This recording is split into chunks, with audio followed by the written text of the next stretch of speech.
We're live. Hello, everyone. It's Mike and Brian, not particular show, just coming live because the world's ending and we wanted a front row seat and to bring you along for the ride. So, Prepper jazz hands. Smoke away if you got them. 88 people in here already, Brian. So people are interested. It's Tuesday. You must have something better to do on a Tuesday night. Come on, guys. That's pretty weak. UKUP kind of ruins the effect when you fat finger it. What? That's just the first comment I saw. I have no idea what's going on. This is how we're starting. And the abuse begins. We did want to do just a live tonight, have a chat about stuff going on, and obviously with everything getting as bad as it is, Brian did a live last night, which was great, successful and stuff like that, but he's finding the same on his lives than we're finding on the fireside, that people have more questions than we've got time. So while we're in a state of somewhat crisis, we thought we'd get as much airtime in with you guys as you can. Please make the most of it. Ask us questions. It can be something super simple about prepping. It can be something more theoretical, I don't know, whatever you want, but you know, within YouTube's guidelines. So yeah, right. First of all, we're going to talk about Trump live video that I've alienated all our American friends with today. Rage baiting. Which is really sad because, like, I'd replied to it, and we've got a lot of American subscribers. And we subscribe to a lot of American channels. I have traveled a lot in the States. Mm-hmm. It's a great country and it's got great people. But having shit politicians isn't a uniquely British problem. We are not unique at having crap leadership. Like it or not, it's in other countries. Take that however way you want, right? If anything, it should bring us closer. Whereas in bigger shit. It should. So if we have an opinion of a politician, it's an opinion. It's not a slur against the country or the people, right? Yeah. And I think that's getting lost in translation somewhere here. It is. So and it's hard to explain that, like, when they ran for the election, when Trump ran, was going against Kebab Harris, whatever she was called. Kebab Harris. I was a supporter, and I watched Charlie Kirk's coverage of it all night until, like, it all got announced fully, stuff like that. And I thought, oh yeah, making America great, drill baby drill, bringing industry back, all sounds great, all sounds wonderful. But I mean, he's just stuck the foot in on everyone else at the moment. I mean, what seems to be lost? It feels like Sorry, mate. It feels like the age-old adage, doesn't it? It's like you don't shine by covering somebody else in shit. It's not that the UK doesn't want to help. That has never, ever been the case, right? And incidentally, we are helping, but what our friends have got to realise is, if their politicians don't realise it, but I hope our friends across the pond do realise, the British military has been diluted to such a criminally low extent, they're not really capable of helping, especially at short notice, right? Mm-hmm. Now, if you go into a packed pub and walk up to somebody and smack them right in the teeth, and you don't bother to tell any of your friends there, and incidentally, all night you've been telling your friends what assholes they are, okay, then all of a sudden it's help me, okay? That's a very crude analogy, but it's pretty much like that. If you go kick over an anthill or attack a country, and you've prepped for it, but you don't actually bother your arse to tell anybody else that you're going to do it, and then after a couple of days, they're assholes, they're weak, their politicians are terrible, their military's awful, that's not entirely fair. And also, they have been given basing and logistic support. So it's not like the B-1 Lancers, the B-2s, ferrying services, taking the A-10s and stuff across. None of that would happen without the unsinkable aircraft carrier of the UK. We are helping within limited capacities. Yeah. Like it or not. And do you think we should be doing? Do you think he's right in saying it's not our war? Because, I mean, let's face it, a British base was attacked, so surely that should pull us into war, whether the USA asks us or not. One sec, Mike. Just Graham 4. You were removed from Discord because the conversation took an uncomfortable turn, and I don't think it would be helpful for you to stay in the Discord channel, like it or not. And you're right, I have been helping you and giving you advice for 3 weeks, but unfortunately, I don't think I'd be helping your mental health by continuing to do that, okay? So, I was kind of expecting, despite helping you, like you said, that you'd come on and be a bit of a dick about it. So, you're pretty much banned from my channel permanently now. Okay. After a bit of housekeeping. Cunt. Yeah, and Bombardier said, no, you shine by having your power banks charged, asshole. Mine are all charged, actually. I'll have you know. Yeah, so no, I was saying, like, should we have not have already gone into war because our citizens were at risk in Dubai and our base was attacked and only defended by American ships? Surely that's a declaration of war against the UK anyway. So we should have automatically. I know we've got fuck all to send, but in principle, we should have. And principle, we've not even declared the IRGC a terrorist organisation in this country. That gets me. I'm not defending the lack of action by the UK in a conventional sense, but bear in mind the last time the anthill was kicked over last year, when Iran was attacked, British fighter jets were there zapping missiles out the air along with all our friends. And incidentally, British aircraft are still in the Gulf at the moment, zapping things out there. It's not that we're not doing anything. We might not be doing enough, but we're doing what we can, where we can. And we don't even have enough in theatre to protect the bases, never mind the general population. And not to flog the point, had MD actually bothered to tell us, even off channel, they don't have to publicly say, listen, UK, we want all your men and material ready for 3 weeks because we're going to attack. But not publicly. But you try to tell me conversations were had behind the scenes, because I don't think they were, because every ally of the US was caught flat-footed. Everybody. Yeah. And our military's in such a state, we need more. We need some warning. Half the limited fleet that we've got's in bits. I mean, yeah, and the one ship we did send broke down about 3 times, right? So took 2 weeks to get there. What does it say there? Sorry, the UK Navy needs to be getting its ass to the Gulf. Time for Britannia to start ruling again. What are we going to send? The HMS Victory. I used to be a reenactor. I'm a fair with black powder. I'm happy to. If we send the Victory, I'll go on board just for the nostalgia. It's a good way to go out. We've got a procurement problem. Every major military project that we've invested in has taken years longer than it should to get to the front line. And it's been vastly over budget. We do it very badly. The 2 carriers were a disaster from start to finish.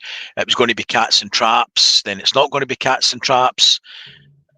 That added billions onto the price tag and added years onto the delivery time. And we don't have enough frigates and destroyers to even support them. We can maybe scratch together enough occasionally to do 1 carrier strike group, but we can't do the both at once. We don't even have enough aircraft. We don't have the people. Yeah. I mean, yeah, there's ways and means I think we could have been more involved, like offering the bases and stuff like that. And you know what? Being bloody honest with America and just saying, listen, all our stuff's in the shit. What do you need from us? We'll do what we can. We've got lots of rubber dinghies on the Cornwall coast that we can lend you if that's any good. Well, surely being a launching point, and let's no bullshit, by allowing other aircraft who are actively in combat, you can call it defensive if you like, but when things are flying off a aircraft and blowing things up, we're an active participant, and we will be hit because of that. So we've opened ourselves to terrorist attack and direct military attack by allowing basing on the UK, which I think we should be doing anyway. Yeah. And we are doing it. It's the narrative that we're not doing anything is so unfair, you know. I know, but what do you think about France with this? Because they've just said that the US can't even fly over. Spain did the same. Yeah. That feels like, this feels like it's gone from his classic Truth Social random posts that probably get reneged 2 days later to, okay, now we're actually severing ties. Is USA done with NATO?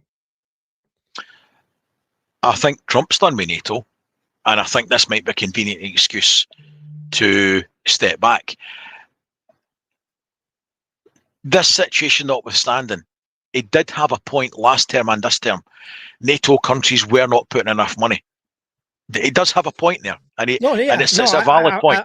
I appreciate it that he's forced us into a position where we have to spend on defence, because we all know it needs doing.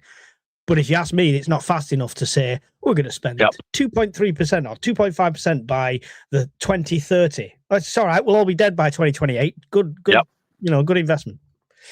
I agree with the premise, but the narrative that's getting spun is, and worse people are believing it, this complete and utter bollocks, because it is complete and utter bollocks, that 350 billion was given by Sleepy Joe to Ukraine and NATO as a gift, and that was all the money they got and never got any back.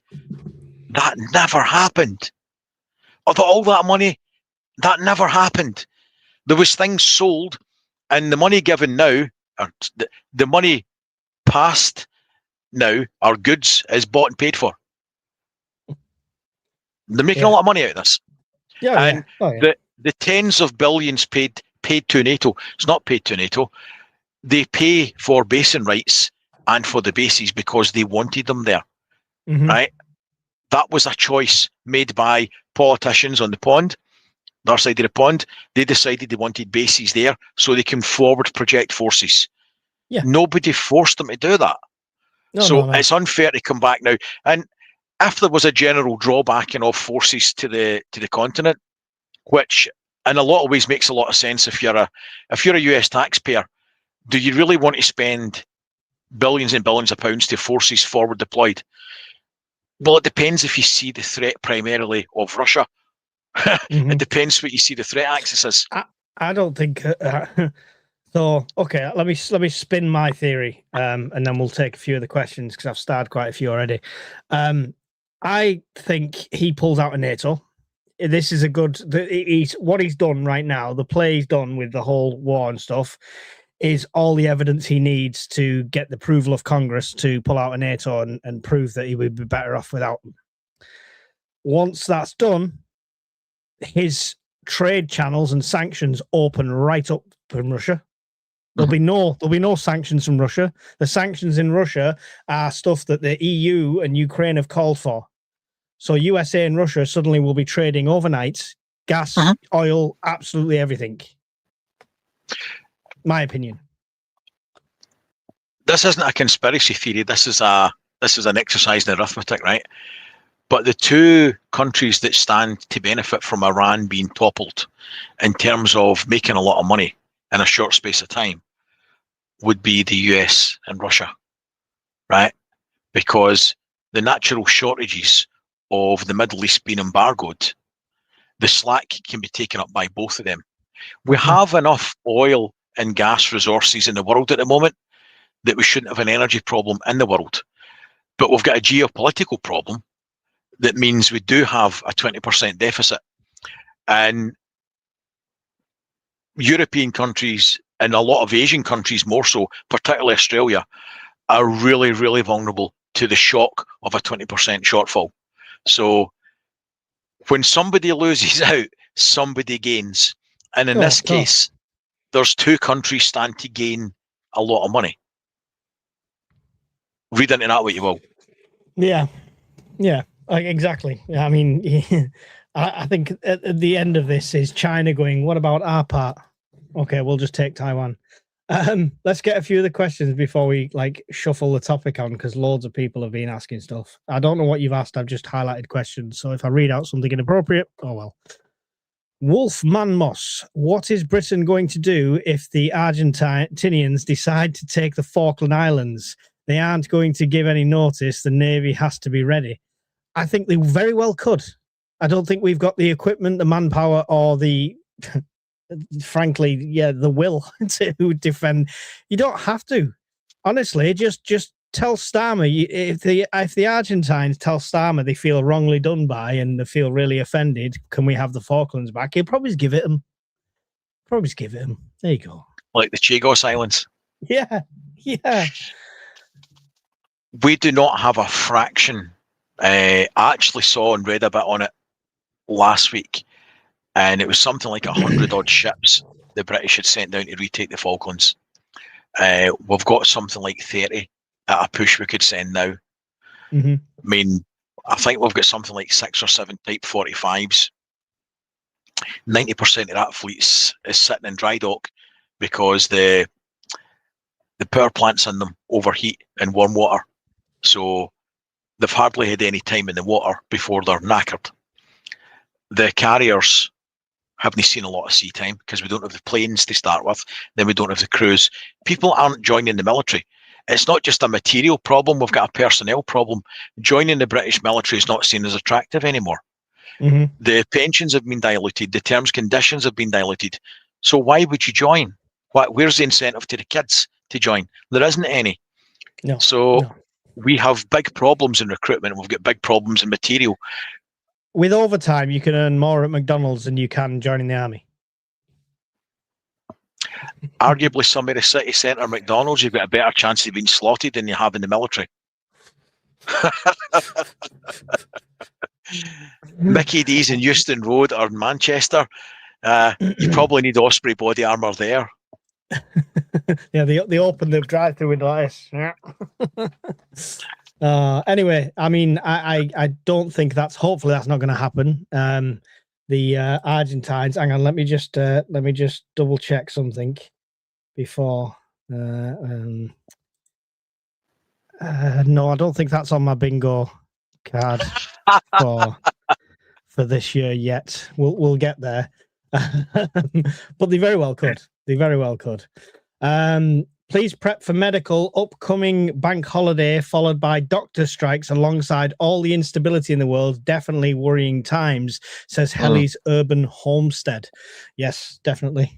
I got my medical here.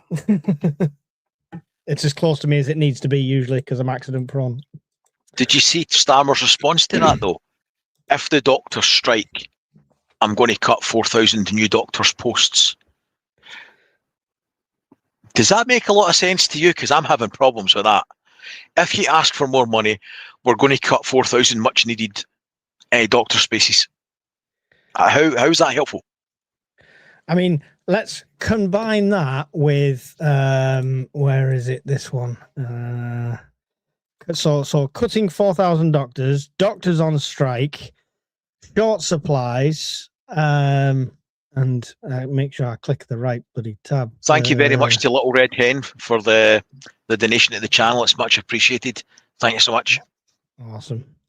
There you go. Yeah. Doo-doo. Horror on the streets and fears grow over shortages. So the NHS to ration hospital referrals as part of efforts by the government to cut waiting lists.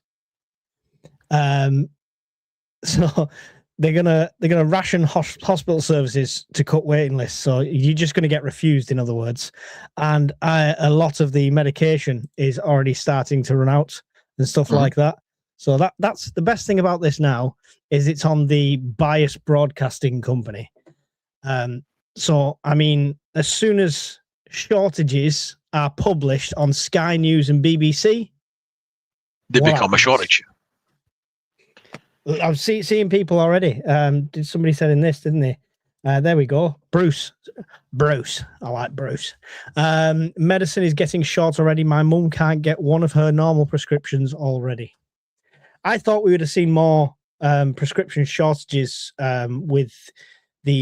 when Israel were first fighting with Iran because Israel are a big exporter of medications. So I'm surprised that hasn't happened sooner. At the start of the year, we had the aspirin, the small. I don't know if people know, but basically there was a problem with hormone patches, problems with small junior aspirin type things, and your chemist can't give you a viable alternative. Now, they had like 300 milligram doses of aspirin they could have given you, but they can't tell you to chop it up into smaller values, right? So they're having to send people back to their GP to prescribe an alternative. Now, to get a GP appointment in the UK, I mean, literally it's like the fourth boss at the end of some sort of video game. It's nigh on impossible. The only people that are queuing, that are getting into accident emergency, in my limited experience of late, is people in handcuffs coming from jail or from prison, or junkies. People waiting with their kids who have broken a leg or stuff, they can't get in. My stress fractured rib, which I've got at the moment, was diagnosed on the phone.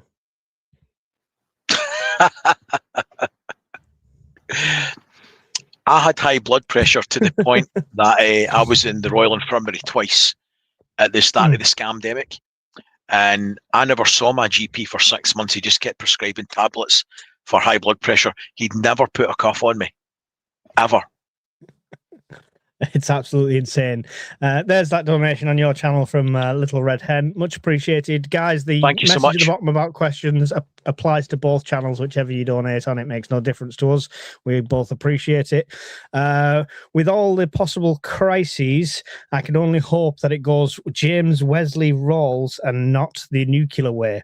As sad as it is to say, here we are. The US government does not speak for all of us. Sending love. There you go. Listen, that's appreciated more than you know, because Mike and myself have both been in the States more than once, and the people are really, they're just normal people trying to make a living in the world, the same as the rest of us. It's only a bit of water and some ancestry. I wanted a green card for 20 years. It poisons the soul to see the politicians putting a divide. And I hope it never happens. Genuinely hope it never happens. Yeah, let's be fair. They were in a similar situation to us, right? It was a case of you've got two people running. Trump was the best of the two. And, you know, when we have two-party system, that's what happens, right? If you've got two bad candidates, you've got to pick the lesser of two weevils. It was literally like watching the two guys from the balcony in the Muppets and voting for one of them. I'd love to see a young president at some point. You know, every Hollywood movie, the president's quite young, isn't he? Why don't we have young politicians in post? Because the old ones, by the time they get there, have sold their soul. Let's be careful. I don't think you want many of this generation being our politicians. Could we get more woke? But common sense, we speak about it a lot and encounter it so little in real life. There must be somebody out there with common sense in politics. On any country, in any party. We know where the nutcases are because they're out there in front. But where is the sensible ones? Where's the ones that are just I feel like normal? That's like trying to find the white Cadbury's cream egg. It's just not going to happen. It's just... There's no golden ticket to the Wonka factory for intelligent, empathetic. There's loads of politicians that get into it for that reason. No doubt. They join politics because they want to make a difference. They want to make a change. They want to see a better world. And then this comes into play. Yes. And you suddenly don't want to lose that six-figure salary. The politicians are getting a 5% pay rise, by the way, to combat the cost of living tomorrow. So just so you know, that's an extra £3,300 a year that they're going to get to combat the cost of living. I'm sure all of us will get a 5% pay rise as well. Do you know how expensive it is to paint the duck pond in your moat? Right? I mean, their problems are not the same as your problems, mate. Come on, be fair. I know. Yeah, more money, more problems. I see. And is the guy on the left out of Chaz and Dave? Rabbit, rabbit, rabbit, rabbit, rabbit, rabbit, rabbit, rabbit. I never even brought my spoons, mate, to play.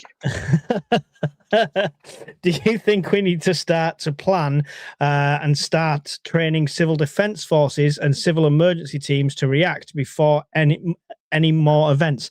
Yes, I think we should have done that last year and the year before and the year before. Yep. We've been on the brink of something before C-19. There's always been some sort of existential threat, and we've all seen the military deteriorate.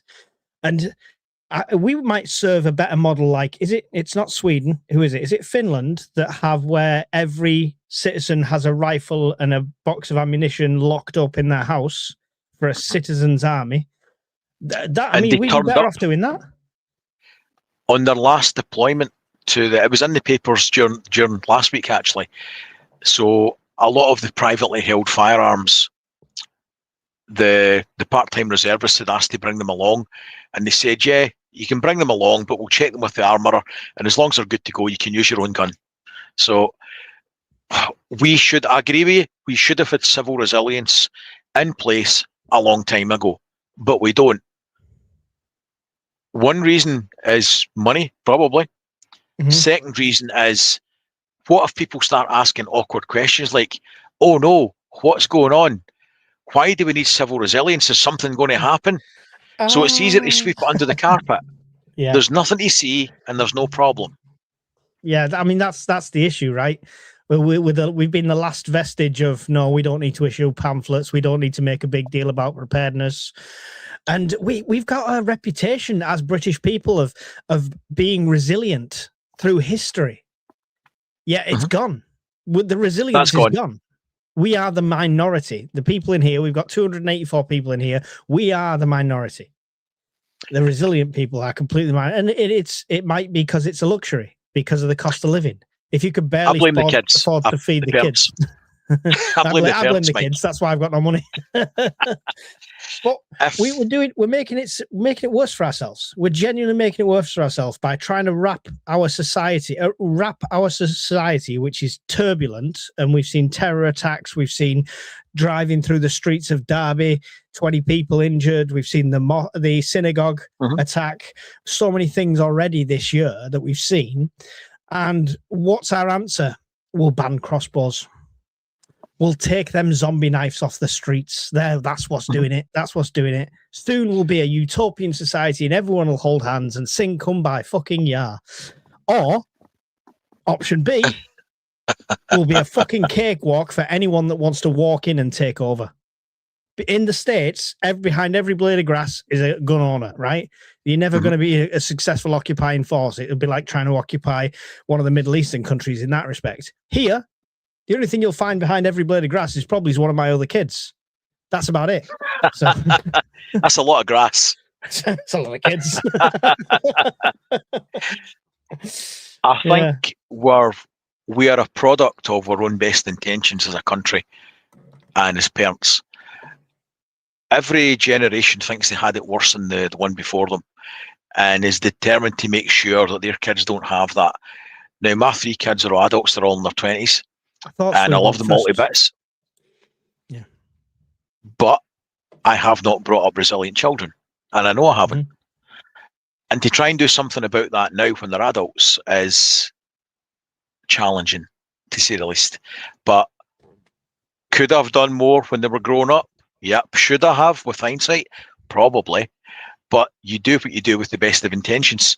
And as a society, I think best intentions has poisoned the well. And we don't have resiliency in our children anymore. And that's fundamentally down to us. Yeah, definitely. Have to take my grams to Costco, Sam's, and a doctor's appointment tomorrow. It's going to be a rough day. I'm going to make sure I snag some extra sugar. That's a shortage in my preps. I have more buckets coming. Yep. Anything. Make sure you don't put oxygen absorbers on it. Not with sugar, no. It'll turn into you can. It'll just be a block of sugar, right? You'll be chipping it off with a hammer, mate. That's the best kind of sugar. FFS, who is going to invade and occupy the UK? Wake up, happening now. they're already here. They're already here. It happens every day. Wow. I mean, when we say that, I mean, I get where that's coming from. Like, traditionally, there's not going to be a Napoleon's armies are not coming across the fields of the Yorkshire Moors or anything like that. We're not talking about traditional warfare here. We're talking about the thing that the United States are trying to fight, which is impossible. It's a fundamental ideology. And that's what is invading and occupying, in my opinion. Wait for Special Branch to kick the door in. Here comes the flashbangs. Just right. Okay, I've got to the bottom there. And let's go back to these questions. Yes. Anyway, my answer is yes. We should have civil defence forces. I'm fully behind it. If they contacted me as a prepper saying, "Would you be interested in heading up this in your area?" I would say yes in a heartbeat. I would do my bit. Thoughts on the visitor to number 10 today? Did you see that? No, I did not. Who was the visitor? It was is it the Syrian Prime Minister? I think it was the. I did see that.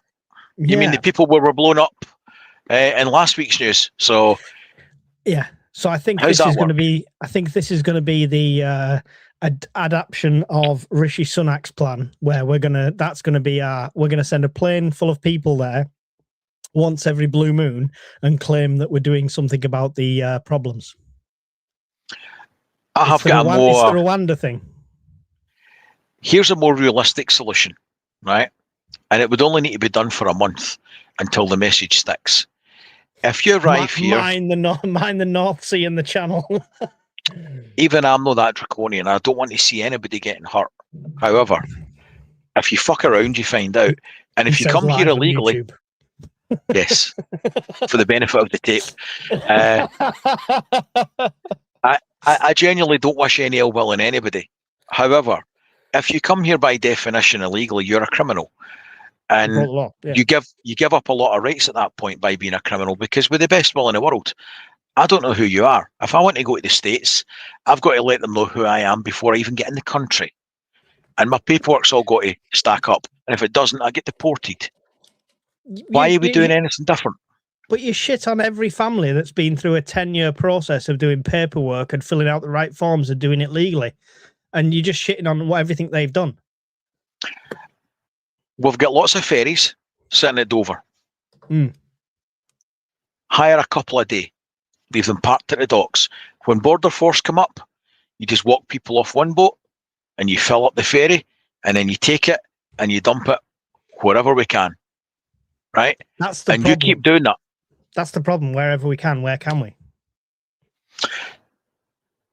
See, with the best will in the world, we're talking about fly tipping here with people. The French don't have a problem doing it to us, right? Well, just take them to a secluded beach and just shove them right out. There you go. On you go. Yeah, but Macron and Starmer are practically a human centipede. They're not going to, upset each other, or at least that's Starmer's point of view. I don't. The problem is so they come over here. The reason their passport happened to drop to the bottom of the channel is because now we don't know where to send them back to without them telling. And if they don't tell us, there's nowhere to send them. And to put them somewhere else is then an act of aggression against another country. I don't know. But now we've got a situation whereby you're coming here illegally and breaking the law. And then we've got solicitors in this country who are making a fortune out of fighting their cases for them. The whys and rights and wrongs that don't matter to them. It's all about pound, shilling, and pence. Again, when something bad happens, a lot of people make a lot of money. Yeah. So, and we're paying for that through legal aid as well.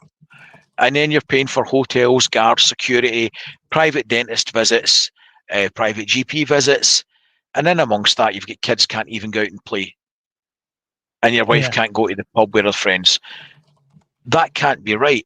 And talking about it shouldn't make me a criminal or a bad person, because I don't think I'm a particularly bad person.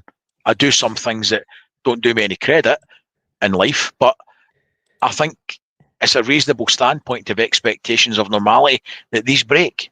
So in 2023 and 2024, the legal aid budget was £2.1 billion. Or 2 Type 45 destroyers for a navy that we don't have. How about that? Yeah, exactly. That's what I think the visit was about. I think it's him attempting to appease. It reeks of what Sunak was like towards the end, saying, "Oh, that we've got the Rwanda thing. We're going to get the first planes in the air. Oh, we're going to bring in national service, and we're going to do this." And he was trying to appeal, last minute ditch appeal to like right wing voters and stuff like that. That's what I think that's for. I do think it's another Vietnam War. We shouldn't be involved. However, what can we offer? That's the problem. Yeah. I think we've offered what we can in terms of basing and logistics support. And we are actively involved in shooting over there. There's typhoons splashing drones right, left and centre. Yeah. So to say the UK isn't an active participant is grossly unfair. Yeah. Does England, etc., have minor ailments where the pharmacist can prescribe stuff like in Scotland? Yes, they can now, and you can even get like over-the-counter cocodamol and stuff like that. It's a big push to stop people using A&E and walk-in centres. Now you can go to your spotty pharmacist and tell them. But you don't need doctors or pharmacists anyway, because I found out that doctors' receptionists know everything, and they can diagnose you over the phone, apparently. You don't need 5 years of medical skill. No, you just need a bad attitude and long nails. Tracy from the typing tools got it down to a T. Yeah, definitely. Do you think Trump did that on purpose to embarrass Starmer? I don't think he thinks too much about these things. I think Trump's publicist is probably, bald and shivering in a corner. And when he got the job, he had long, luscious locks and was 21-year-old, and now he looks 80 because he can't get the phone out of his hand to stop bloody tweeting. So I don't think he thinks about it. I think in a way it's admirable. I like a politician that will just speak the mind. In a way, I admire that, genuinely.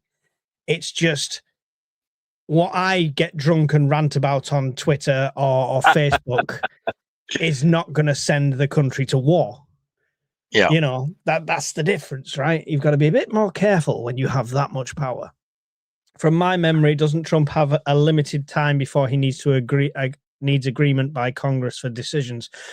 Depends on the decisions and stuff like that, because he can supersede that with writing an act, and if it's a state of war, I'm pretty sure in wartime he doesn't have to get approval for Congress for a lot of things. But it's just a special military operation. Have you ever heard that phrase before? That seems to be a trending thing. Do you think they relay eyes maybe on us by design, due to the nation buying more of US gear than building their own and using it to have power and control that benefits them? I had a stroke reading that. Can you answer that? I was going to start ripping the piss, and I thought, no, because my typing is not very good at the best of times. I'm going to try and interpret it. Do you think they realise right, I'm going to have a guess. Do people realise that by buying US gear, we give control to the US by buying the military hardware and stuff like that? Right. I'm having a wild guess. That took me so much longer than it should have to get to that. I'm injured on a lot of painkillers. That's my excuse. We're not taking a piss out you, incidentally, John. Well, we kind of are actually, but we do it to one another religiously. So don't feel singled out. Feel welcome. Yes. Welcome to the party, pal. I don't believe there's magic buttons on all the technology like some people think. Oh, if you buy a car from China, suddenly it's going to start driving itself and drive you into the embassy sort of thing. But yeah, by all means, there's a lot of stuff I think countries borrow from America, and that's where that tie is. If you've bought something, you've bought something, right? If you buy a Patriot missile system and you've paid for it in full, then apart from buying extra ammo, there's no tie there, right? Well, Well, it's easy to have shortages in spare parts, software updates, tech support. Now, a lot of the hybrid inverters that are coming from China have got backdoors. The cellular comm routers and stuff have all got backdoors in them. That's why people are reluctant to use them. So for critical infrastructure, I would not be that naive to think any military, I'm not singling out the US or anybody else, any military that produces military hardware will know all the peculiarities of that hardware and how either to defend against it or in the modern age, possibly even take it over or shut it down.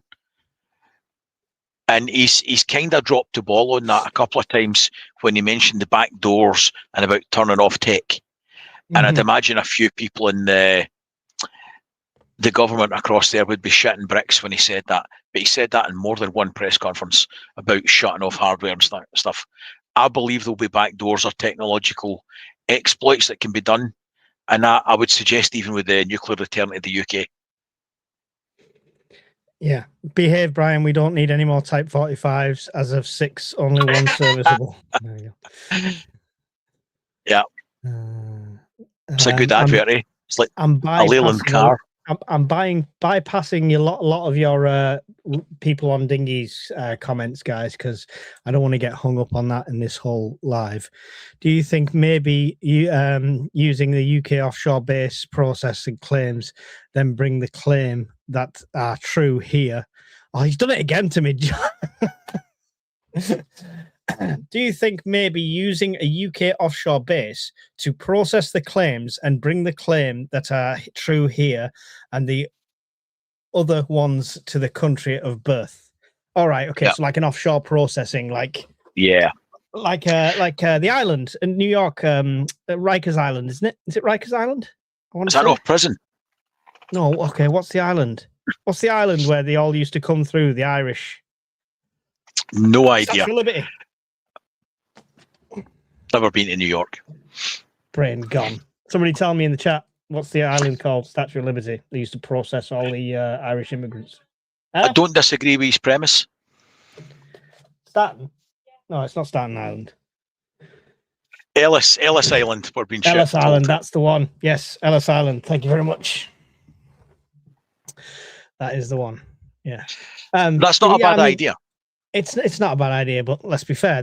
It's not like this isn't an issue where we've got an overwhelmed border entry point and they're spilling over. You put an island there saying, come to the island first before you come to the UK. Do you think the people in the gangs are going to go, okay, yeah, we'll come to the island? No, they're not. They're just going to come back to the UK. But yeah, I get what you're saying. It's in principle, yeah. I'd use the island just to process them and send them back. Haven't we sent troops now? I don't think we've got boots on the ground as such. I have no doubt the special forces from all different countries will already be over there involved in things. But officially,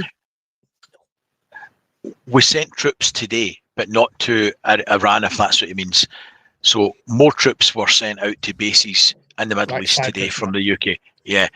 And they've done that a couple of times, but it's predominantly air defence troops. Some Starstreak batteries and stuff, short range, hyper fast fucking air defence missiles, but short ranged. Yeah. I mean, it's newspapers just get hold of things and say, well, England's sending troops. It's like, yeah, okay. It'll be like 20 guys or something. Yeah, it'd be like the one Dutch armed force. Is it the Holland, the only one that went to Denmark? I'll get my countries right in a minute. That went to Greenland on his own. The cold place to the north. Yeah, that's the one. How much did we spend in Afghan and Iraq fighting the US's wars last time? We don't have never-ending petrodollar money. America technically can't afford their military. We can't afford ours as limited as it is. We can't afford anyone's military. Right, okay. I'm going to get lost in the comments. We've got 290 people in here. What else did I have up here? Oh yeah, let's do a little news update here. The good news is, here we go. I don't know if you can see that. It might be too small. I can't see that. This is the latest petrol and diesel prices according to averages by the RAC. On the UK-wide unleaded 152, diesel 182.77. That's the average. Oh. The average. Premium diesel, £2. So we're already at £2 a litre for the premium diesel. That was $1.99 for premium diesel on Sunday. That's mental, isn't it? Absolutely mental. Latest supermarket diesel prices, Morrison's, even supermarkets, 179.4 at the moment. Some places 185.9. So yeah, just wanted to check in and let you know how we're all being screwed. Right. So I mean, what I want to talk to you about, Brian, let's get undistracted for the comments for a second, guys. Guys, there's loads of you in here. I'm just gonna have to miss quite a lot of them. I'll try and pick out questions. You've got the super chat option as well. My question to you, Brian, is: are we past the point of no return in this country? As in, is something going to happen? Are we going to see a collapse, blackouts, energy shortages, stuff like that? Is it all still, can we still steer this ship away from the iceberg, is my question. No, it's too late, in my humble opinion. Right, and without doom fearing, which, you know, this is just two guys talking in the pub as far as you lot are concerned. If you take it as doom fearing, that's entirely up to you. But how long do you think, genuinely, like an honest question from me to you? There's a lot of external factors in that. So weather is a factor, maintenance is a factor, blind luck is a factor, right? And gas supplies is another factor. So we've got a lot of things for our power grid to function properly and get us through the current situation that we're in. A lot of things need to work perfectly. They just do, because we are a net importer of energy. We are not self-sufficient, whether it's gas or we do not have enough power and electricity to keep this little island functioning and the lights on now. Never mind in 5 years from now. And 5 years from now, we are putting more air source heat pumps into people's houses because that's the thing to do. We're going for electrification because it's all about net zero. Everybody's to drive an electric car because we're going for net zero. We should be doing that to help the environment. You notice the trend here? Demand, demand, demand. Where's the production? There was a 14-year delay on streaming new capacity. That's now been cut to about 7 or 8 years. Think about that. 7 or 8 years to get more capacity on. So 7 or 8 years that we don't have any more maintenance problems. 7 or 8 years that we don't have any more bad weather. Don't forget, we've had really mild winters for 4 years. Really mild. Nothing major like 2010 when we had cold snaps for months at a time. If that was to happen now, we'd be really in the shit. If it happened in Europe, generally, we'd really be in the shit, because we're taking about 6 megawatts from Europe on a daily basis. We're averaging 40 gigawatts need per day, but we don't produce enough. We're bringing in and wanting to invest in AI because it's a new cutting edge thing to do. So that's great, but these require massive amounts of energy. The nuclear power stations that's left, we are looking at shutting down 2 or 3 of those within the next 2 to 3 years, although there is talk about an emergency life extension on those. The nuclear power plants we're trying to online are 10 years overdue and double the predicted budget. The great grid, we've got a transmission problem. Transmission in the UK, we built the power stations next to the towns The towns grew up around the industry. The power stations were built around the towns and industry, and the transmission networks fed that. Fundamentally, now our power production facilities are in the wrong place, and our transmission lines aren't sufficient. So we have got all sorts of problems. We've got a capacity problem, a production problem, and a transmission problem. So if we have a bad winter, we've got a real issue, and demand control measures will have to come into place. In my opinion, Yeah. if we've got a major maintenance issue, Heathrow, for instance, the glands, the water, poor maintenance, caused a fire, shut down most of London and a major airport for days. You tell me how many other transformers are like that in the UK, and there's thousands of them, tens of thousands of them, that haven't been maintained like that. So how soon will it happen? It depends. If we've now got the gas tanks are running out because it's over winter time, traditionally the levels will be very low, not just in the UK, but in Europe in general, but they have more capacity for storage than we do. Yeah. But now we're competing for limited gas resources against the rest of the world and bidding on it. So it's more expensive to buy, and there's less of it, 20% less of it in reality. And we've only got between now and the next winter to fill it. And also one of the major suppliers in Norway has lost a third of their capacity because they're doing maintenance and upgrades and all this kind of good stuff. So yeah, are we going to have a problem? In my mind, 100%. How quickly? How long's a bit of string? Because there's a lot of variables. I tried to ask, sorry about that before, by the way. Everything froze up and locked up and died on me. So thanks for keeping it going. I asked AI the same thing, pretty much.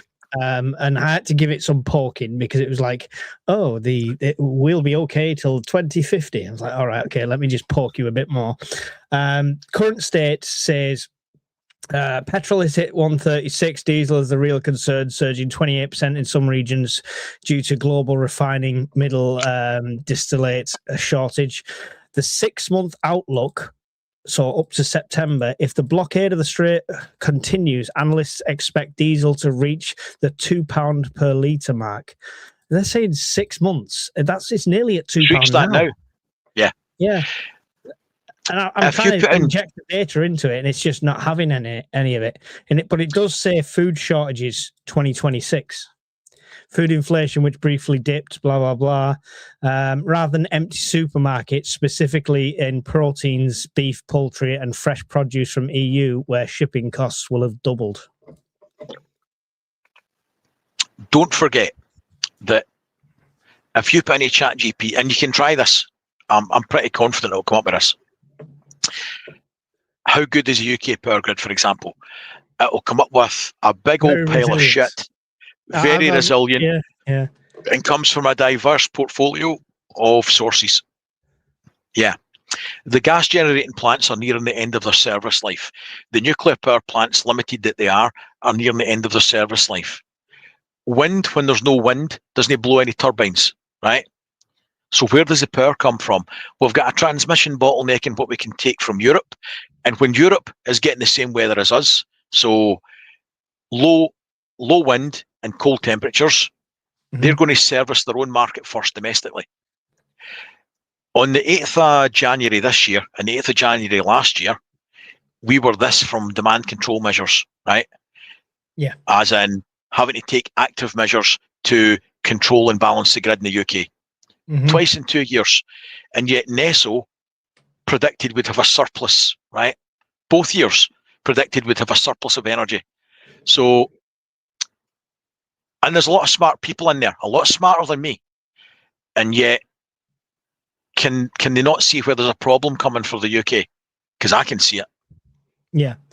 I mean, I don't think AI takes into the factor the people. It just says, like, if everything carried on, if everyone carried on the way they are and everyone said, yes, sir, no, sir, 3 bags full, I think that's what it's basing the timeline on. My question is, how long will people put up with it for? We've seen civil unrest in this country over the last 12 months anyway, over this reason, that reason, and the other reason. And I feel like we're a powder keg at the moment. And we've only got 3 more years of labour. It's fine. But think about this. Sorry, Mike. No, go on. No, on you go. I was going to say. No, please, you go. I was just going to say, it says the squeeze is 26 to 27. High fuel food prices, inflation 3.5% plus, social hollowing out as discretionary spending vanishes.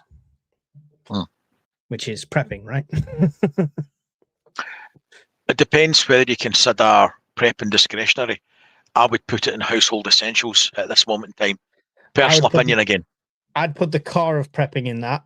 When we start going, I'll have a gas mask, I'll have a vest, I'll have a... Yes. I need 3 more axes.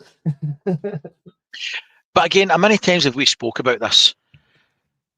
The Gucci stuff can stay till later. There he is. Any excuse to get his chopper out in camera. Or you can it's bigger than Patreon. I thought. Patreon. These are the ones for the Patreon draw. Win Mike's chopper. Yeah, it's too well used, mate. Nobody'd want it. It's got a hand grip like a BMX by now. Well tested. Yeah, go on. Sorry. So I can't remember what I was going to say now. It's probably a lie. You're going to say everything's going to be fine. Well, the scary video I did the other day, which I didn't like doing, I genuinely meant it. That 2026. At the start of the year, I said it's tongue-in-cheek. It's the year of the prepper.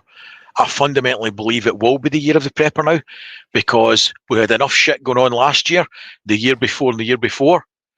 Now it's a lot worse. Mm-hmm. We've got former friends who are being overtly hostile, using weaponizing economics and making active threats, mm-hmm. who had your back 2 years ago. You've got somebody on the other side of Ukraine who was never a friend and is actively poking cyber attacks, bombing a European country. There's an active war zone in the Middle East. You've got 20% loss on the wholesale market of energy. And not just energy, all the other plastic products that come from the oil, your medicines that come from it, acids and that kind of good stuff. We've got real problems this year. Real problems. Yeah, I mean, it started well, didn't it? When Venezuela, as soon as we started the year, meningitis outbreak now and stuff like that, and we're not even we're not even halfway through the year. It's still March, which is insane. So I asked you for a timeline.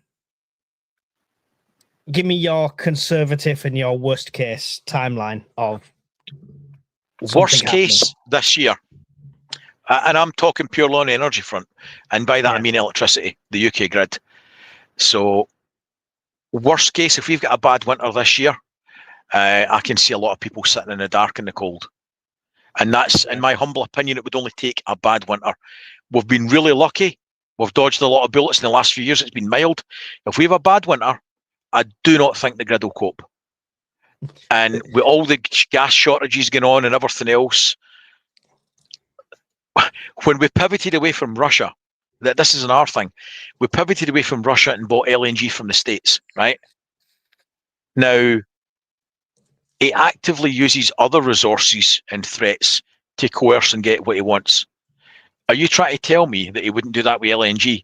Because I would take a lot of convincing. So there's a lot of potential problems here from every source. If nothing else, he's going to put a massive tariff on top of it, right? Yeah. And he'll get it because you're supply and demand and you need it, so you're going to have to pay it. Mm-hmm. So worst case this winter, best case 5 years. And that's 5 years is very best case. And incidentally, it can take you about 2 years, all going well, to build a traditional gas-fired power station. But I mean, we're not building any. If you take power out of the equation, that's difficult for you, I know.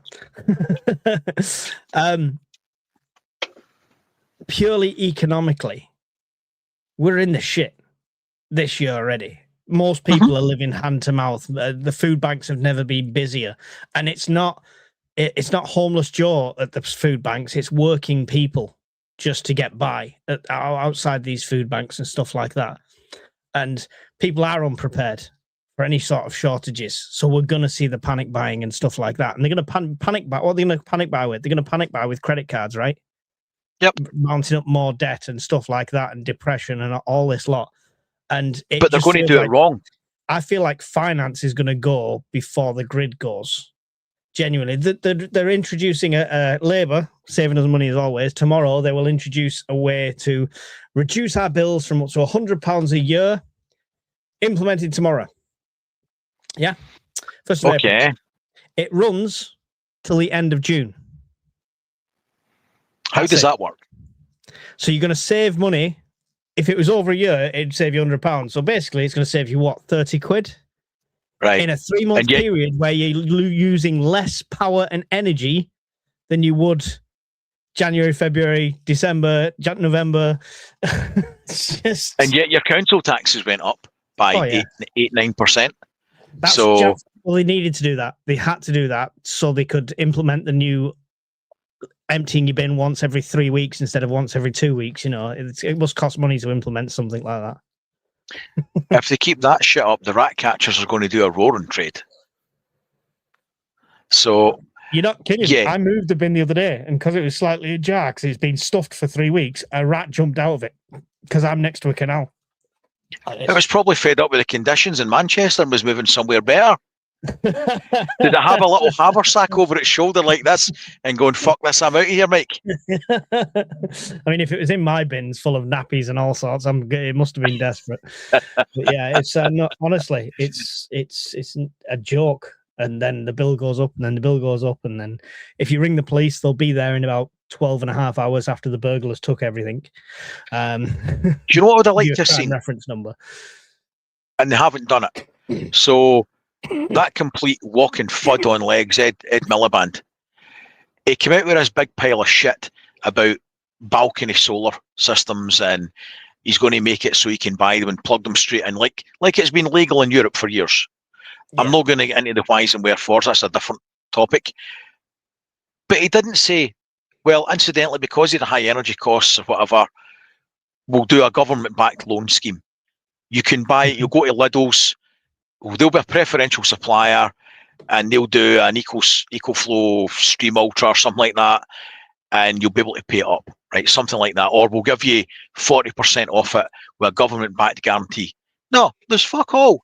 So where are people getting like the 450 or 1,500 quid, depending what they buy, to do that? That's just nonsense. I don't know. It's a fucking idiot. Excuse the language, folks. Cancel the TV license, so we can stop funding nonsense. That might help, and give people a bit of extra couple of quid in their pocket. The people that are paying it. Insane. Andy Pandy says issues with fertilizer in the UK, cost spiraling for farmers to the 2-week point. They can't afford to plant. I've had 2 deliveries of potato fertilizer not arrive in the last 2 weeks. And yeah, and then Aldi run a special on 4p veg today and get completely cleaned out. Let's encourage panic buying as much as possible.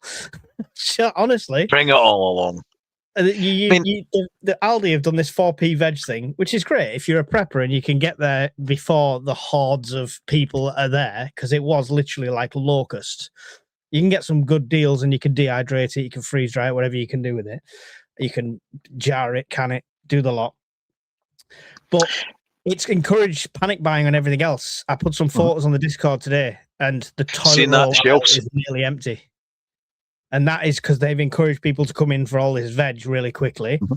And the next people coming through see loads of empty shelves, and they start grabbing stuff. And it's literally, they've just fueled their own panic buy in that store. Great marketing as far as the store managers go. He's probably laughing all the way to the bank. But honestly, it absolutely insane. We'll often be asked on here, what should I buy? What should I rush out and purchase right now? And you're always reluctant to answer it because you don't know people's financial situation. You don't know what they've got. And you could be putting somebody in a hole with well-intentioned advice, And I'm always wary of that. and I'm always conscious of that if it was up to me and finances permitted it, I would say buy all the things. But financial realities have got to bite. To get to where I am now has taken tens of thousands of pounds over years. And to do that, sacrifices have had to be made. And that's when me and the wife, we earn okay money. So if you've got, and if I had to rewind the clock 10, 15 years, when my children were younger, they're at school, I couldn't do it. I just couldn't do it. We didn't have the free income to do it. So I do understand where people are coming from, and there's tough choices. It is. It's massive. I mean, I live it. I live it. Yep. I'm a one-income household with kids and everything, and still kids that are like 19 that still message me, Dad, I've no food. Can you give me a tenner? Honestly, it's never ending. What one thing would you say should be the priority for an average person trying to prepare for potential shortages and a recent global political dramas? Okay. So obviously we all joke about toilet roll, pasta and rice because that's what clears the shelves quickly, because that's what you should get first. Oh, fuck. Can you answer a sec, Brian? So here we have Mike coughing up a lung, and I'm just going to let us all enjoy the moment to see if he's going to sneeze his hat off or have an active shart and shit himself as he tries not to cough on a live stream. Was that helpful enough for you, mate?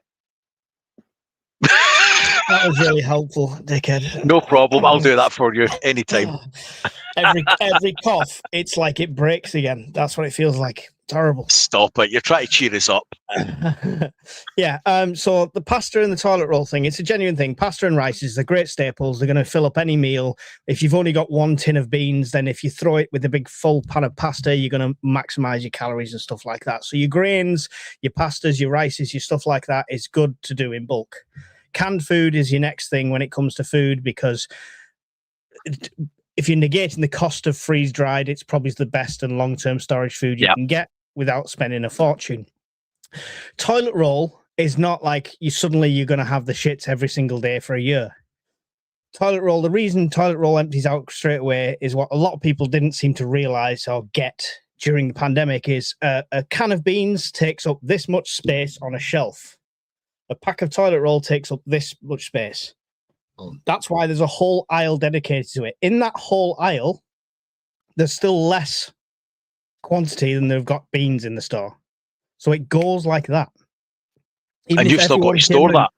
Even if everyone coming in only bought one packet, not went mental, it would go completely. So stuff like that, it's definitely worth looking at. But food and water is the only thing I'd say prep. Don't bother with bulletproof vests, axes, knives, all that lot, filters, etc. Start with bottled water and food if you've got nothing else. So anything to add to that one, Brian, while I carry on dying? That's 100% the basics. Without knowing what you've already got, it should be the staples of life to maintain normality and keep your family happy. And also to keep your mood up.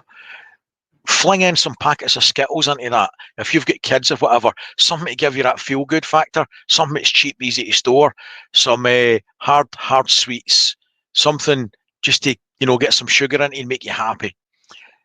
But water and food, aim for a week, aim for 2 weeks, aim for a month, aim for a couple of months. Once you've got to that stage, then start thinking about other things, right? So when you've got to that stage, 2 or 3 months, you've got a couple of torches, you've also got some candles, wind-up radio, some spare batteries, that kind of good stuff. Then maybe think about something like a small power bank, a small solar panel.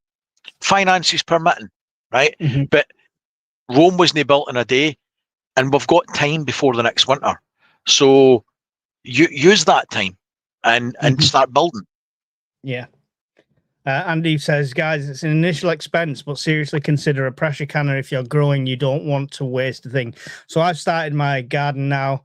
I've got the very basics growing. I've got a plan for a raised planter and stuff when funding allows. Hopefully the world doesn't collapse for another month, so I can make it to next payday. But I'm growing all that, but not necessarily a canner, but I'm looking at water bathing, so you don't have to spend a fortune on a pressure canner. There's different ways of doing it, so I'm looking at that, Andy, and it is good advice for people to follow. Look at how I would make it more broad though. Just look at how you want to preserve things, because you can dehydrate a lot of stuff. You can freeze dry if you've got the ability to do it. So I got 1 kilogram of garlic powder off Amazon. I can't do without garlic. I've got 2 huge jars of garlic powder. It's medicinal as well. Garlic powder. How long does it keep? Out of interest. It's not something I store as herbs. I mean, I don't know. It's got a stamp date on it, but I genuinely think it's never gonna lose its potency. It's vacuum sealed at the moment with oxygen absorbers in, but genuinely you can use it as a foot powder. Garlic was the only thing that worked on my alopecia when I had patches and stuff. It's so many uses. It's unreal. Garlic is something everyone should store. My feet smell bad enough without putting garlic into the mix on them, mate. It gets rid of the fungus, though. It gets rid of the fungus. Nobody needs that in their life. Don't forget games, etc. They're not electrical based, board, card, dice. Yeah, so I'll tell you what. Yes. My 48-hour blackout was on my own. All right. Wasn't with the kids, wasn't with the missus. They went off because, they didn't want to do that. They only want to do it when it has to be done. But even on my own, I found boredom kicks in. And people say, oh, you won't be bored because you'll be doing everything you can to survive. If you're prepared and you're in the house for that first 30 days, you're going to get bored. There's only so much you can do. There's only so many times you can patrol and check and plants and stuff like that. I ended up moving half the furniture around upstairs during the day because I had nothing to do. It wasn't a case of turn the camera off and then watch TV for an hour and record another bit. I literally did the 48 hours without power. So you do get bored. So since then, I've been looking at this more. We've got a bigger stack of board games now. Granted, half of them are different versions of Monopoly. Don't ask. But I've got wooden board games as well. And the other thing is, what I've started doing is charity shops and my local library. Yes. Are selling books on cheap. So my local library is 20p a book, and they're hardbacks, like big, thick hardbacks. All I've been doing is going up, having a look at the initial picture, not looking at the author, not reading the synopsis on the back, just looking at the picture, thinking that might interest me, that might interest, and I'm not reading them. I'm filling a shelf with books that I've never read. Just for that. Good. I'm not saying I'm going to get through 100 books in the apocalypse, but if it's a 7-day blackout, I'm going to have some stuff to read. And genuinely, that was the biggest gap in my preps. It wasn't food. It wasn't preparation. It definitely wasn't light. That C300, Brian, was absolutely awesome. And even in a dull winter day, charged enough to top it back up through the day. So that was superb. My biggest gap was boredom. And it's a very understated preps. People are like, oh, I've got a couple of board games and 6 DVDs. I'll be all right. You won't. And party prepping is that mental resilience. If you've got nothing to do and nothing to think about, you'll concentrate in the situation that you're in. And generally, the bad bits of that situation, it'll be, oh no, what if it never comes back? And getting round that loop in your head, you need a distraction. Yeah. Definitely. Yeah, doom scrolling in your own mind. You'll manifest Canadian prepper into your front room going, I told you guys. Backtracking slightly, a lot of folk in the chat will have missed it. I got a bit of abuse earlier on in the chat, which is fine. It's okay. The background to that was I banned somebody from Discord who, by his own admission tonight, I had been helping him for 3 weeks with advice on power banks and solar. That's never going to be a problem. You can email me, you can hit me up in Discord, I'll always help you. However, if I feel that somebody's mental health is going to be adversely affected by continuing to talk about prepping, I'm not helping you by continuing to talk to you. I'm just feeding that doom spiral, and I don't want to do that. I'm not trying to offend you, and I'm not trying to be bad to you, but I don't want to put you in a bad place.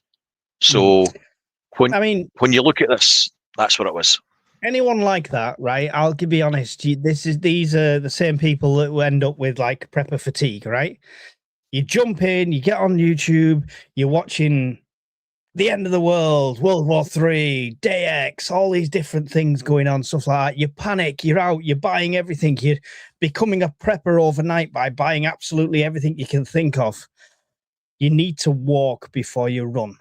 And the same is to be said with our community, right? When you join the Discord, everything's free, nothing costs you money, even going from a regular public member to a full member. That's not a charge, that's not a paywall. That's a vetting wall. We want you to come in, we want you to interact, make sure you're not 100% mental. You could be mental, otherwise we wouldn't be in there, but not 100% mental sort of thing. And then you jump through the loops and you become a full member. You don't come in day one going, everybody come and meet me. I want to meet everyone here. Come right now. I'm stood outside. It's like, okay, bit of OPSEC, just a little bit of OPSEC. That's all I'd say. So just walk before you run when it comes to prepping, when it comes to community, when it comes to meeting strange people on the internet. Because don't forget, it was actually funny.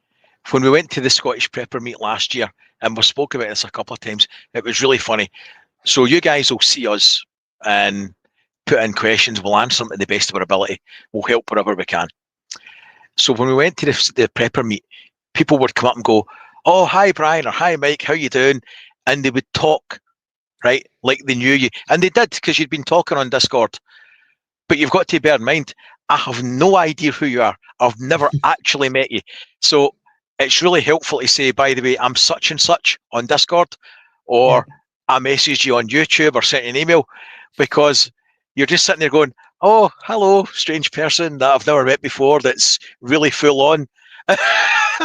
Polonium wins the award for the best introductions, because that's the first thing he said. He'd come up saying, I'm Polonium. He even said he's going to get a flag with his avatar on, so everyone knows who he is. Yeah, Barry's such a nice guy. Yeah, he's spot on. I think I've said this before, guys, but Farm Animal Horse Supply Company sell micronized peas and micronized maize, basically steam, cook, dried and flaked. Think of cornflakes, 25 kilos, about 20 quid. That's interesting. I'll have a look at that. Okay. Yeah, definitely. I've genuinely missed that. If you've put that on, I've never seen that, Andy. I'll have a look. Is Andy on the Discord? Don't know. If you're not on the Discord, mate. Yeah, if you're not, get on. If you are on, pop it in the food section. That's interesting. Do you think we could get Hawkins to eat that on a live? That would be funny. I've still got something sent to me that I was supposed to eat as part of a challenge, and it's still sat here. It's the Toe of Satan challenge. You've got to eat that. Mate, I'm not being funny. It looks like a Rottweiler's dick. I wouldn't know. I've never been that close to a Rottweiler. Well, you know, the things they'll do for Marmite. I can't remember what is it. On the Scoville scale is Brian's dying. He's not even had any. I think it's like 9 million Scoville or something stupid like that. Yeah. Milk, any chance you could put a link to Discord in the chat, please, mate, if you've got 2 minutes? Feeling that, I'll try and do it from here. Got a dartboard and darts. The darts come in useful for a mini javelin.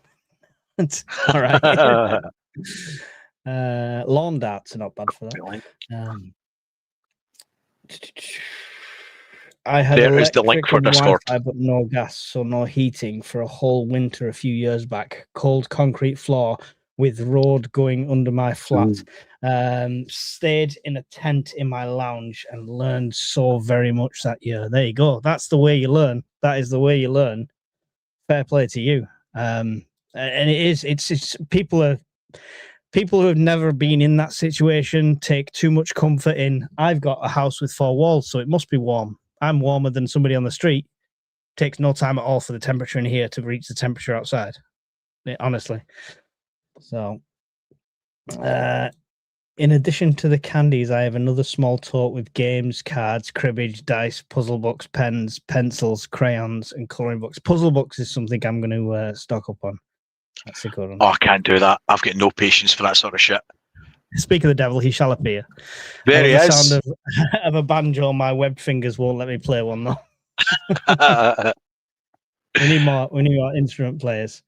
Can you stay extra days either side of the meet? Yeah, you've got to book it with the campsite directly.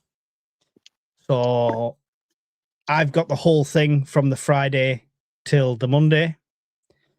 So no one else can make bookings.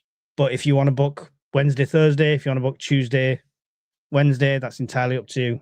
I believe Polonium did the same thing last time, stayed for a while. A couple of them did. I nearly threw up. Okay. Brian, how many crates of Pepsi Max should I aim for as a starting point? None. 20. 0. Minimum. Nil. Minimum of 20. Nada. You can go to Aldi. Don't listen to the Coke fanatics. You can go to Aldi and you can get Cola XX for 49p a bottle. Yeah, and look what it does to you. You end up wearing a lumberjack shirt, a skipped cap, and he's only 29. Is that better? No way. Put a hat on, for the love of God. We've just lost 20 people out the chat. He's not joking. 20 crates. Oh, come on. Yeah. Right. I mean, I think we had that done that. I did want to actually pull up the actual thing, and I want to get your interpretation of it. Giggity. It's a bit blurry. Hang on, let me get the comment off the screen. Hang on. Too many buttons. There we go.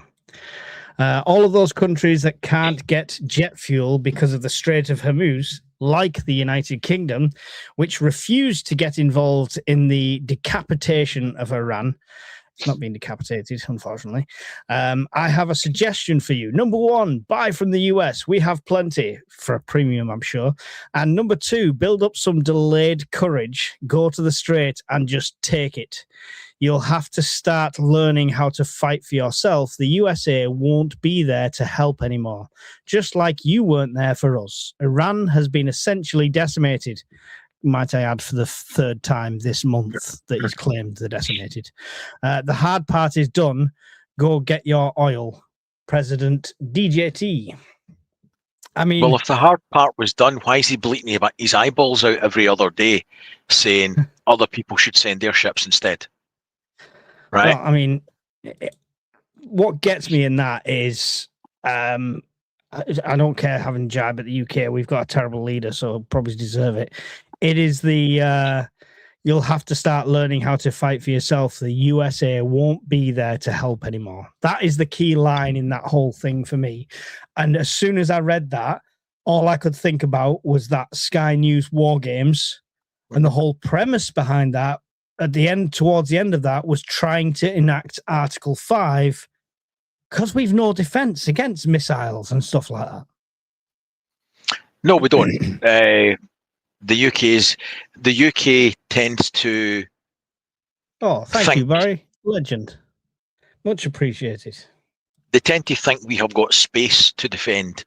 So they get rid of Bloodhound missiles, so large static air defences years ago. They've got Sky Sabre, Rapier's gone, they've got Starstreak, they've got the Type 45s, which that are always broken down. We've got very limited air defences in the UK other than fighter aircraft. And as we've seen, the poor man's fix for that, for large static runways and big aeroplanes, which are just big targets, is to drive a lorry full of drones and start blowing them up. Mm-hmm. And we don't have a counter for that either. Yeah. So the UK needs a sea change in its approach to conventional warfare and a lot of money spent on it. That's not going to happen overnight. The bit out of that whole thing that bothers me the most is saying that the UK was never there for them. Article 5's only been invoked once, and there was UK service personnel died backing up our friends across the pond. Tenner for you from Barry. Oh, thanks, buddy. You are a little legend. We will grab copious amounts of beer at the Scottish meet and talk utter nonsense again. So even in the Balkans, when Yugoslavia got slapped, Britain committed forces. Britain committed forces last year when Iran was firing out missiles when they get attacked. Britain's committed forces, although not in an attacking role, but in a defensive role, this time, even though we get no warning. They've fought for 10 years in Afghan alongside the Americans. Mm-hmm. They've fought in both Gulf Wars. So, all due respect to Mr. Bone Spurs, right, who has never served in Burger King. Now, I've never served in the military, but then again, I've never claimed to. And I've never slated another country for lack of participation either. His moral high horse is looking very shaky. And it's very disrespectful what he's doing. Yeah. Yeah. Give me 1 second. Either there's an Axeman at the door or the wife's trying to give me a cup of tea. Axeman. Pray for Axeman. Look for the red spray coming across the chair. Thank you, Polonium. Much appreciated on both channels. The £10 super chat. That is absolutely awesome. No Axeman. Sorry, guys. We hoped for the Axeman, but it wasn't. And thank Sorry you, to burst your bubble. Bruce for the £2 says, we keep 4 slabs of Pepsi Max cherry in the prep store. Well, at least you've got the cherry version. It kind of waters down the horrible taste of Pepsi. So there we go. Bruce, we've kicked people for less than that. I'm drinking Aldi's own version of Monster, Dark Thunder. What does that say? Uncle Tom's jizz? All right, okay, that looks really attractive. Dark Thunder Ultimate Pink. I'm sure I've downloaded a movie called that before. Sounds like a porno, Mike.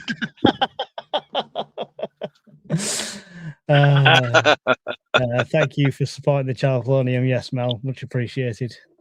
He's a legend, is our Barry. Trump did work the fry machine. Come on, give him credit. It looks like he's been dipped in it. Grown-up colouring books are great stress relief. They annoy me. They annoy me. Really? I can't stay inside the lines. Bry, is your stomach made of iron? Pepsi plus tea. I mean, he's got to wash down the Pepsi with something. It's mostly fat, mate. It's mostly fat. The tea's made with Pepsi. They boil the Pepsi in the kettle. That's what. Listen, this is actually tea. Look, if anybody doesn't believe me, it's not just a cup full of more Pepsi. I'm sure there was a few doubters there. There you go. None of that. Dr. Pepper is the way to go, says Paul. Oh, dearie me. You changed your name, Paul, because I recognise the picture. You definitely changed your name.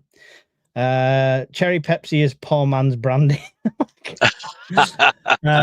Stuck generic links on Discord for the Micronized feed. Check it out. You will not believe the protein and calories in just one sack. Excellent. Nice. That sounds wrong, but thank you. Yep. You won't believe the amount of protein in my sack. It's There's an image I don't need. Thanks for that. Why is a Scottish person drinking Pepsi? Don't all Scottish people have iron brew? Would you like me to tell you a funny story about that? I don't drink a lot of alcohol.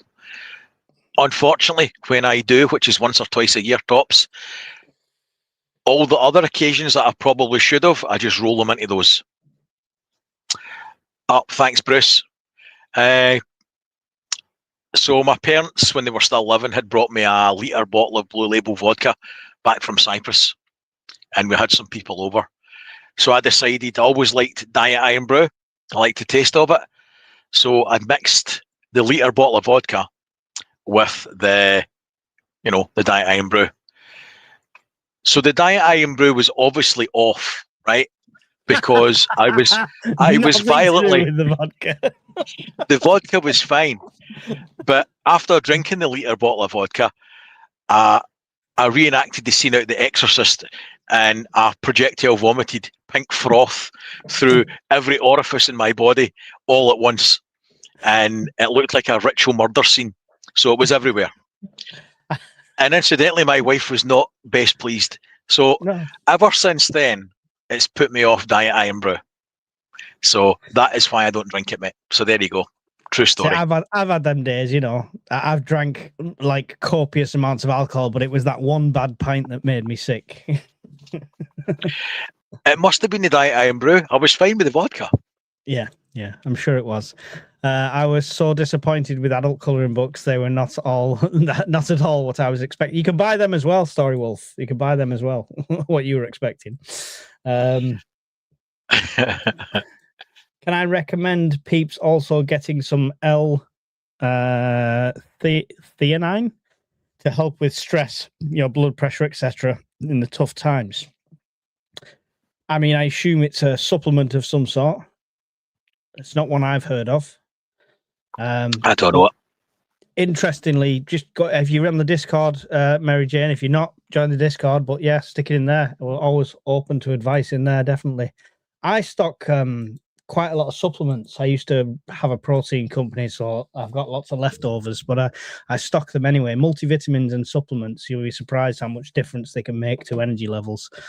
By the way, I'm Scottish and I don't drink alcohol much either. I know my missus is Scottish. All her family Scottish. I'm the only whiskey drinker, the English one. It's mental. You are literally token. Token English guy. Right. Okay. Are you really prepped? Yeah. I mean, yes. Right. So never completely is. I'll answer this properly. I mean, I'm sure he was just taking the piss, but I've got about a year's worth of food totaling. Might have to split some of that down to ration towards the last couple of months, but I've got about a year's worth of food.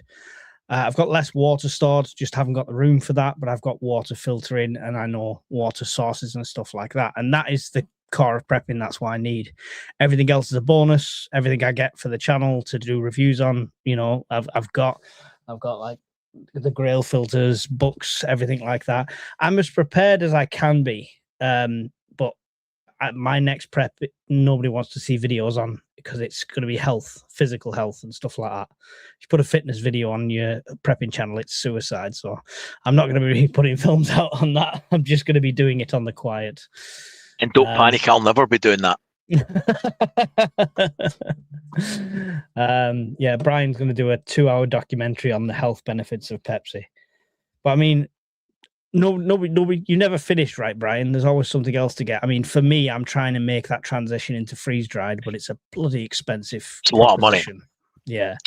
I wanted to buy a freeze dryer, but we booked another cruise today for 2028, so that's like $7,500. So that's the freeze dryer gone. So yeah, no freeze dryer. Stupid. 2028 there might not even be ships. You'll have to go on a rowboat. My rowing days are over. No, I mean, you're never happy. Maybe it's just me. We're never happy as preppers. Yeah, I've got a follow up for your question for your point on your cruise though. Yeah. In your mind, when you book something like that, do you think it's going to be a maybe, or do you just book it thinking everything's going to be fine up until then? Is it blissful, a bit of blissful ignorance, or is it just hope? No, it's neither of those. I prep for bad things with a certain expectation that bad things can happen, but always, you never truly expect bad things to happen to you. It's always going to be somebody else. However, when you prep, you assume you're going to be that somebody else at some point. So you've got to strike, this is my opinion, and only my opinion, you've got to strike a happy balance between living a normal life and making reasonable preparations for the continuation of that life. Yeah. If that makes any sense. So I could have spent the money on, instead of holidays and things, on more prepping stuff, and sitting in a throne of Pepsi and beans and going, this is great. But that's not a life. Because what we don't want to lose sight of is prepping's to give you comfort, and it's to give you security and the continuation of a normal life. We don't want to ever lose sight of the fact that you want a normal life. You want to do the nice things in life. You want to go holidays. You want to see your kids growing up. However, you've got to allow for the fact that things might influence, that might not happen. So you prep. but never lose sight of the first part. That's just what I think. I don't know if that makes sense. I hope it does. Yeah, I mean, it makes perfect sense to me. So, but you're right. It's definitely a never-ending thing when it becomes I wouldn't want to say the words addiction, but it does. It can be though, but it very much can be. Prepping can be addictive because you've never got. And there's two schools of thoughts, and sometimes they niggle at one another.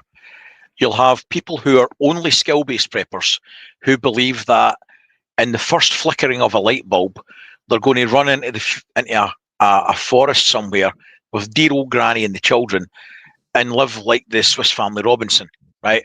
That's a fallacy. Yeah. However, they may have to use those skills in addition to the kit that they've accumulated. Kit without skills is pointless. Skills without kit is equally as pointless. You need a certain amount of skills and a certain amount of gear. So we can't say you've got to be Bear Grylls with an axe all the time, and you can't just rely on collecting tins of beans all the time. You've got to try and strike that happy balance, huh? Definitely, because if you're purely based on prepping, you're on a countdown clock no matter what. Marty said, what was your protein company, Mike? Go on. There you go. So there's nothing there. Oh, there it is. There you go. That's me and the European bikini champion. Go back to that one. No, fuck that. Go back to the first picture. Really? So, yeah, we sponsored all these athletes when we had the company. So these are literally all of our athletes that were under our brand, sort of thing. So yeah, did that for many moons. And look at that. There's a good looking chap there. Wow. And I thought the years have been unkind to me. Jesus. There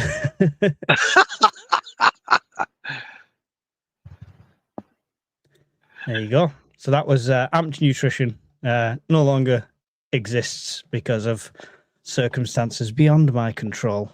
And one arsehole. But there you go. But it was good. Fun time. Went to events, did loads. Yeah. Worth it just for the bikini champion.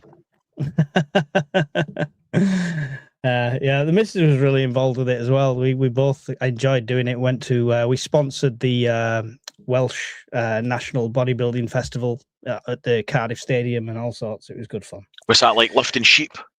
Yeah. Mike, is the badge behind you the end of the world veteran patch? Yes, it was. Somebody put it. I can't remember who put it out on Discord, but I had to get myself one when they said. That was great. AI thinks we won't have Christmas 2026. Apparently, interesting. What did you? Which AI and what did you prompt it with? What did it say? Why? What was the reason for no Christmas? I remember you moving house. Thank fuck I didn't have to give you the line. So my glory days are behind me. What's your view on Rescue Remedy? I think that was addressed to Mary Jane Piper. What's Rescue Remedy? I've heard of that. Is that the stuff that keeps you calm? All right, okay. I'm pretty sure one of my daughters took that when she was doing her exams for school. And it didn't work because she was still a pain in the arse. What's up with your lighting? Brian's it's on a timer, so when he gets past to an hour on stream, it starts flickering. So he's the king of electric, still hasn't got a working light. So. It did work. That's the second one. I've replaced it already. I'm going to put another one in. Wife and I are skilled / prepped. Health not as much. Well, now you know what to concentrate on next.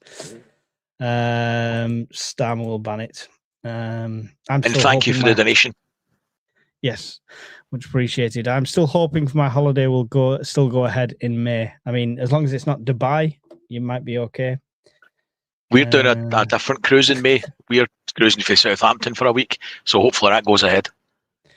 Mike and Brian, sorry for the bad spelling, and just keep going. Listen, John, it's not you. As soon as it's 3 lines of text, Mike turns into a slip-dexic idiot. So don't worry. It's herbal stuff, rescue remedy. It's ready mixed, and you can have your own mix, and it's in brandy. All right, okay. I just have the brandy. That'll calm me down. The pain in the arse is watching, apparently. Now, just for the record, that would be. This is awkward. That would be middle daughter, and yes, she may well be a pain in the arse on occasion, but she's my pain in the arse, and despite that, her dad still loves her. So there you go. That's the grossest thing I've ever heard you say, Brian. Don't do that again. Going to call it a night, methinks. I think we will be doing shortly anyway. Guys, you all know about hypochlorous acid, disinfectant, water treatment, wound spray, miraculous stuff. Basically, organic skin-friendly bleach at the right concentrations. Andy, you just need to pump all this information into Discord. It'd be appreciated, I'm sure. Every day's a school day for us as well. I'm not a great sage or savant of everything. A lot of things I don't know. So, does anybody see the irony of people asking about cat stuff that makes you calm, and the person's called Mary Jane? Does nobody see the irony there? No, never mind. No. Mary Jane, you know. No, I'm lost. But you need to explain it now, though. The ganja. Right. Brian, with all the Pepsi and beans, I hope you have a couple of respirators with good filters. One or two. Yeah. One or two. Right. I think we will call it. There's so much news going on. I think you've exhausted out questions. These are for you. I'm sure we'll do a few more of these. If you think of questions, either save them until we do a Q&A, or by all means get in touch with us on Discord or through the channels. Appreciate all the support. Loads of super chats on both channels tonight, which is always appreciated, especially in this climate. I mean, keep every penny you can, guys. Honestly, we do appreciate it, but never short yourself. Yeah. So any final thoughts, Brian, on the panicking world, collapsing UK, etc.?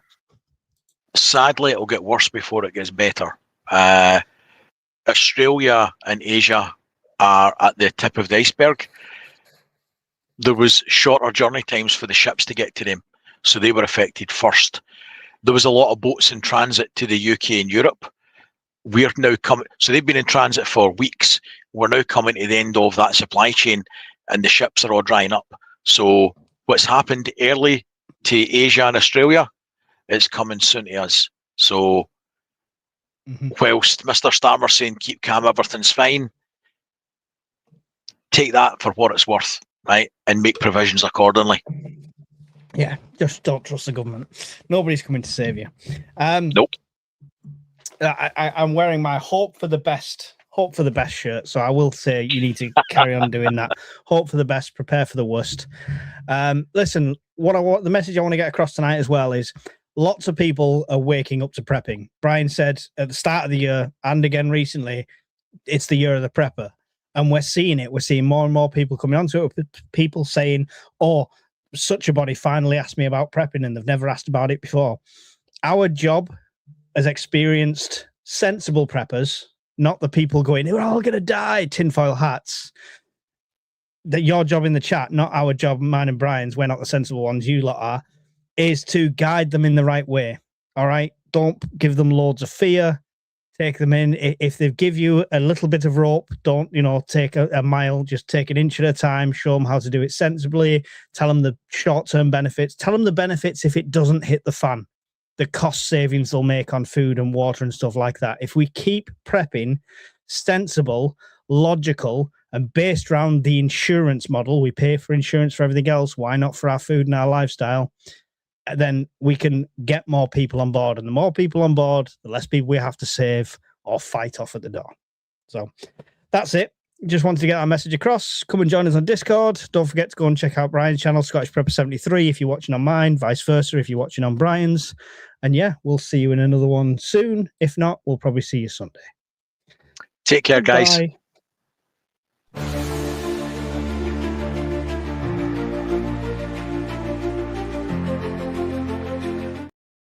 Oh, yeah. Thanks to all the awesome moderators as well.